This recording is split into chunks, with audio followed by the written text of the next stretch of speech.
This is Scott the Fix-It Guy. Our goal with our videos is to empower you to be able to do the repairs on your own and save a whole lot of money and also get that great feeling of having fixed it by yourself. This is a simple test you can do for your front-loading washing machine to see if your rear bearing has worn out. You can grab the big plastic tub that surrounds this silver metal spin basket, and then you can grab the spin basket with your other hand and see if you can rock it back and forth. And if there's a little bit of play, like a 1/16 of an inch, that's okay. But if it's more than that and it really rocks around, it could be trouble. If you spin it and it sounds like it's clanking, that could be a sign that the spider bracket that's behind where I just pointed, one of the welds might have broken. There's usually 3 or 4 weld points. And if one of those breaks, it'll clang around really bad during spin.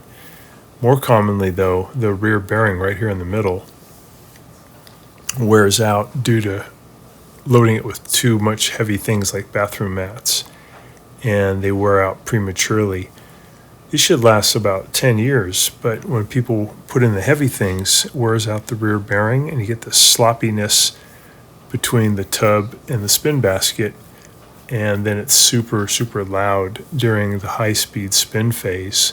Usually a clanging sound, or it might sound like a jet taking off. You get this banging around that occurs. So this one looks really good. It's not worn out, and the tolerances are really tight. So yeah, during high-speed spin, it would sound very loud, like a jet taking off. That would be the most telltale sign of a worn-out rear bearing. Thanks so much for watching our video. We really appreciate your support.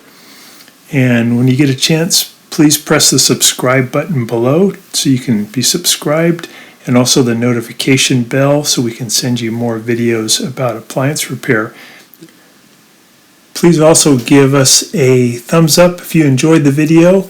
If you really liked the video and it really helped you, please press this new applaud button and you can show your support and also get a nice clapping hands for your video. Thanks again.